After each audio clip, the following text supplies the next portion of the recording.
Hello and welcome. I'm Inverta Umbra and this is Slay the Spire. So I'm back at it again. I'm going to do a little short recording. It's going to be split up over the course of a few videos. I want to see how far I can get in the Spire. We are going to play the Silent, the one I have not done a video on just yet.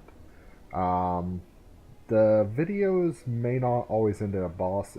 I'm going to try and keep them around 20 minutes just to keep the uploads from being too large. But I'm just going to do them all in one shot. So let's go ahead and get started. If you're not familiar with the character, Ring of Snakes, instead of the heal that the Ironclad has, I draw an additional 2 cards at the start of combat. And you can see I have 3 unlocks remaining. You start off with 6 unlocks, and as you play the character more and more, you will unlock more and more things to be seen through each playthrough of the game. So let's go ahead and start. Looks like I will get a chance to...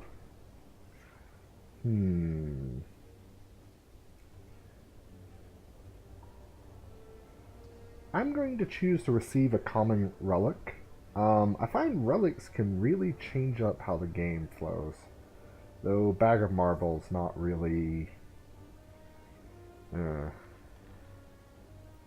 the best one. But, alright, let's see. So I'm going to be trying to hit as many campfires and elite enemies on floor 1. I think the best path...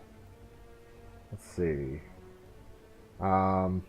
this is usually how I plan my runs. I look for either campfires or elite enemies, because on the first floor elite enemies actually aren't that tough, and they always give you relics as well as the cards and the other rewards. So they're just a straight they just give you good stuff if you play them right. So through here I get 1 elite fire. The fires are more of my priority. So that'd be 3 fires on that way, and only 1 elite. Follow up through here.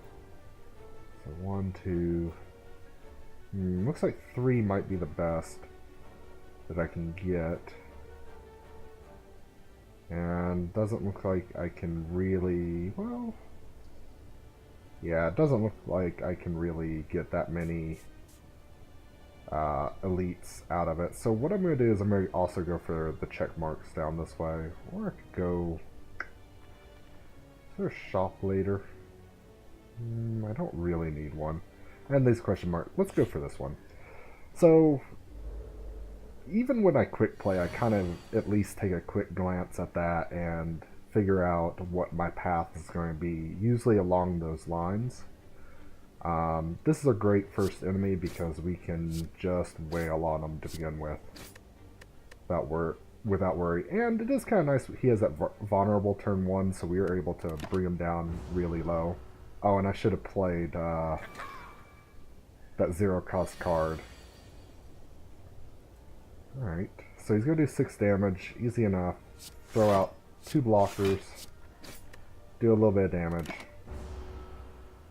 But he's going to start gaining strength really quick because of his buff. So it's going to become harder and harder to block him. Since I don't have that many attack cards, we'll go ahead and throw out 2 blocks. If I had had another attack card, I would have just gone with the one that gave me 8 armor and just took the 1 damage. But since I don't, I decided to go for the safer route. This only route seemed available, and we can go ahead and end this enemy now. So let's see. And it's always interesting to see what your first opening, like the first cards you get will determine the way you start to go and how your deck goes. With the Silent, I find you either build a poison deck, a heavy block deck, or I guess maybe called a call it a paper cut deck. Lots of little bits of damage, not quite poison, but just... you know, I like to have the card draw. Of course, I could be just talking nonsense. It could be that really the Silent has other different types of decks I'm not even aware of. I'm going to receive the relic, because again, these things can really... Oh, that's actually really good. I've seen this before and I've wanted it, I've just never had the ability to get it. Every 3 attacks in a single turn you gain 1 dex. I usually find myself throwing out a lot of attacks in a turn. And so that'll really start boosting my defense ability. I will take a curse card because it's not too hard to get rid of one, and it's kind of a trade-off. In fact, this is another one I will take because I have seen an event later where it says something about the gold idol. I'm going to lose 3 max HP. The gold idol, as you saw, also gives you 25% more gold from enemy drops, so it may be more beneficial to start hitting shops. Let's go ahead and deal with this. I did 1 attack. I could go ahead and that will give me... So I'll take 1 damage because our kunai activated. So we got 1 dex added.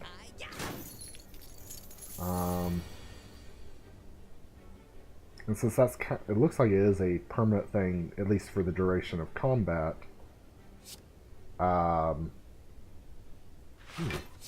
Nope. This one. And that's why I don't feel so bad about taking curses. But since that looks like it's permanent for the duration of combat, I can just keep stacking that as I do more damage. This time we're going to block all the damage. I don't want to take too much. And I think... Let's see if we can kill him this turn. Throw out that. That. Can't quite, but I think we'll be able to next turn. We'll have to do 7 damage, I believe. Yeah, so 6 plus the 1 HP he's got. Just throw the 2 daggers. Yeah, I hate... I've had those guys get away with my money before, and it... And you also saw that we got additional gold on that one. It was in the parentheses. So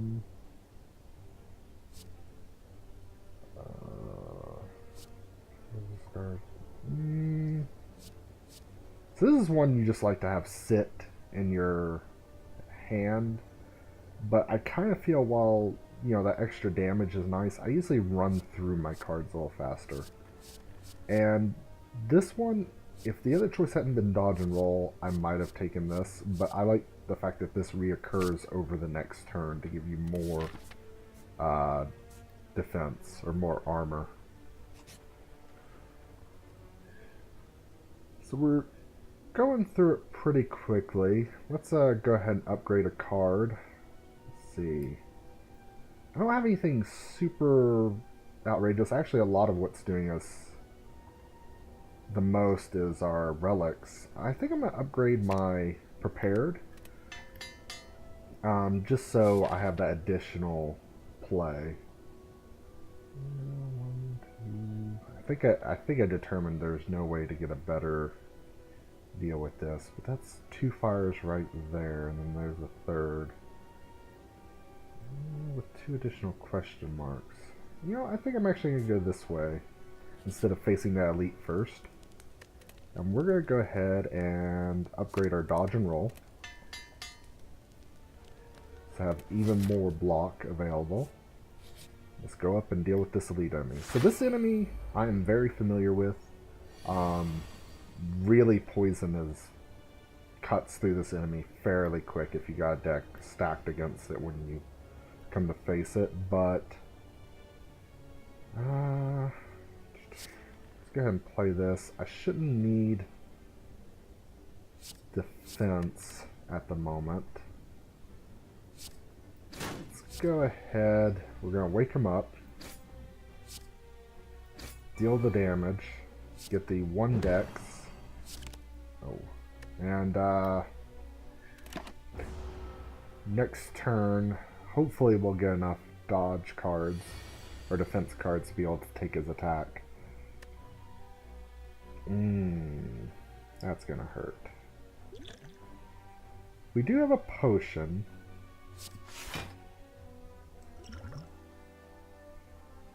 Or I can... You know what, we'll just go ahead and do a full block. I still took the damage from the regret, unfortunately. So now we will do this. I'm going to gain another dex point. I'm going to go ahead and play Be Prepared. I can go ahead and take care of that now. So I'm going to take an additional 5 points of damage, or 6 points of damage. Yeah, I just don't see a way around that. Sometimes I realize I play it just a little too fast and should probably slow down. Oh, this is great. This is a great hand now that I don't need the blocking.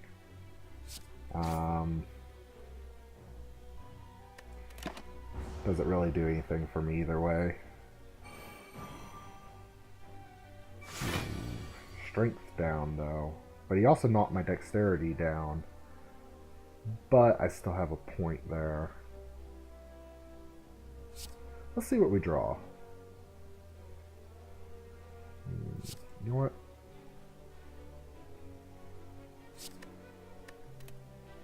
I'm gonna go ahead and pop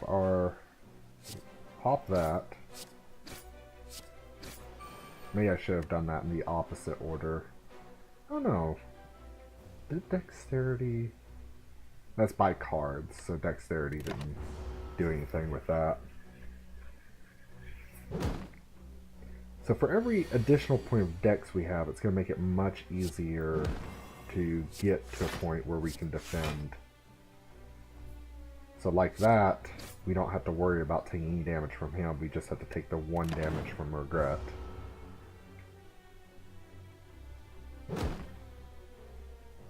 And I've also started a strategy of actually skipping cards, even in the beginning, instead of just taking cards at every available opportunity. Let's do that. I don't need that or that. You know what, let's just go ahead and do as much damage as we can, gain some more dex, because he's gonna dex down. Oh.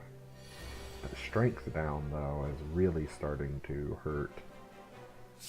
Go ahead and weaken him. Throw that up. Hit that, and discard regret. I do kind of like it automatically chooses the last card in your hand. There is a bug with that card for discarding. If it is the last card you play, it'll just play it. So I don't know if that's intentional or just something a developer has not noticed.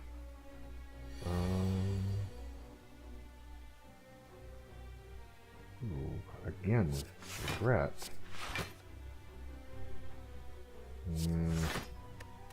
Go ahead and just take the 2 damage. Ooh, the siphoning is starting to really hurt.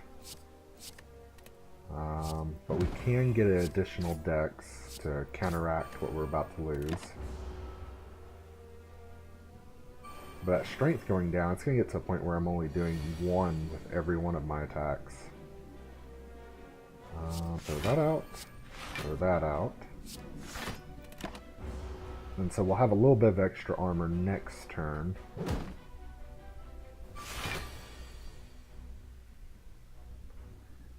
And go ahead and play the neutralize to weaken them. And throw that away. And throw that away. Alright. Might be able to kill him next turn, depending on the hand we get.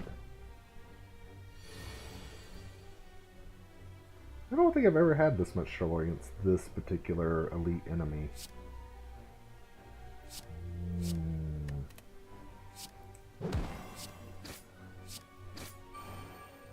Darn.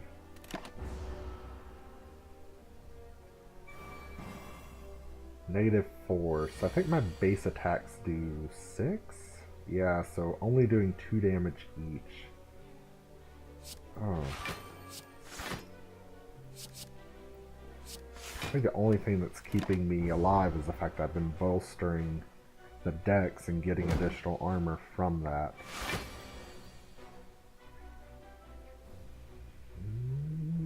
Yeah, now I should be able to end it.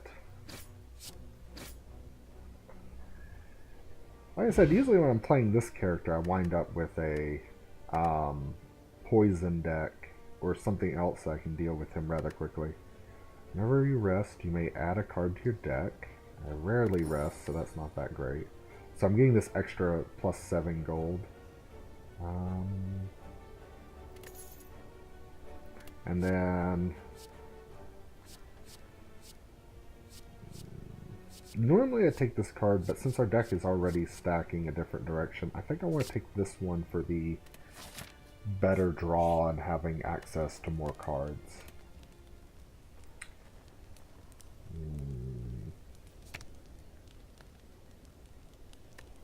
An 8 for 1 and 2 draw. Yeah.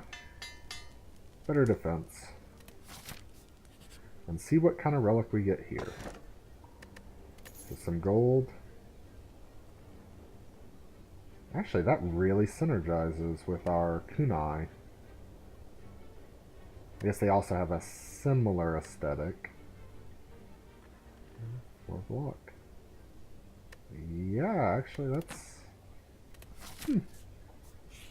Sometimes it almost seems as if certain types of builds are drawn together.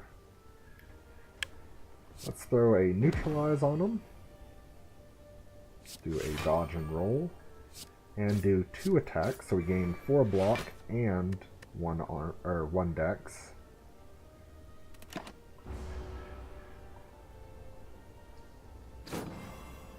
It's going to decrease our damage, but thankfully that isn't a strength down, that's just a temporary weakness. Let's do a backflip. Do our prepared, discard those.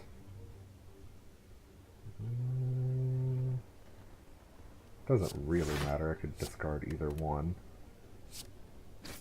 And then, yeah, don't quite have enough energy to do it. 3 attacks in that turn. And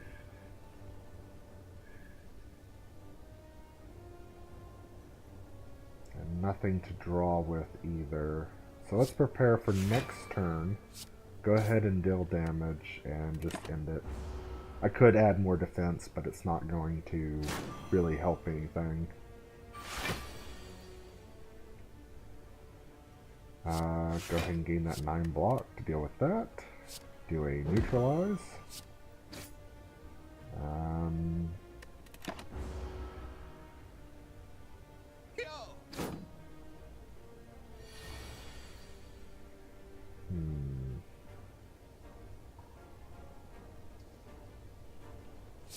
Let's go ahead and draw 2 more cards. Let's do prepared to get rid of regret. And now you're seeing why I don't really feel as bad taking a curse card. And I don't think we're going to have to block because we're going to kill him. And even if he would have survived, we would have gained 4 defense. Some more gold. Swift potion. And 13 damage to all enemies, but it's an exhaust card.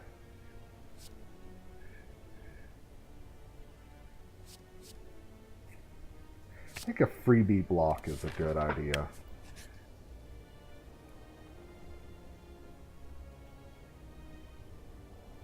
I'll take 7 HP to get rid of the curse. while I don't mind having it, it is one card I could do without.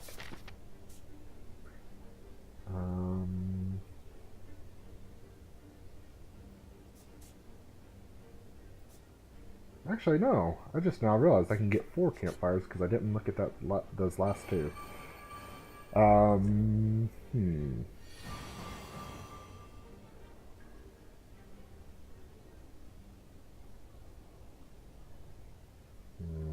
That's going to be a lot of damage.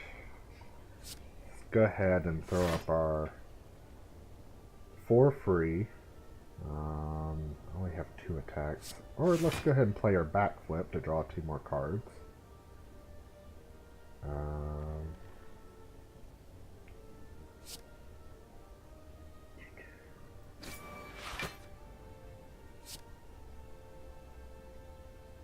Yeah, let's play it like this. And the reason I don't just focus on one is because of the armor they gain. Let's see. 16. Yep, we have just enough. Totally wasn't calculated. These enemies can also be really annoying because while they have low health, they do that defense curl, and they, like this one's about to do, can strength up, which can make their little attacks start to do a whole heck of a lot more, so you need to take care of them quickly. And.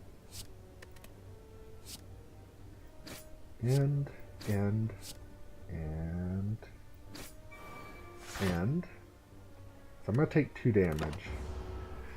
But I don't have to worry about the other 2 enemies now, and I can finish this one next turn.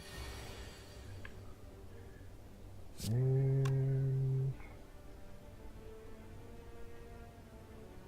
I don't think I need to worry that much.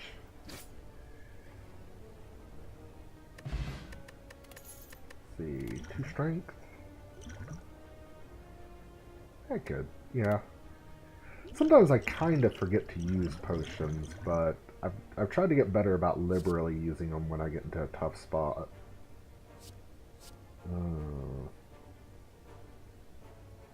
This can be a really good card. Yes, let's go ahead and do that. That can be a really good card when you don't have anything to do for a turn. So we're going to get to this campfire, and I'm going to stop the video here. And when we come back, we're going to try and finish the rest of the floor and see how far we get before I break up the next episode. But thank you for joining me, and I hope you have a good one.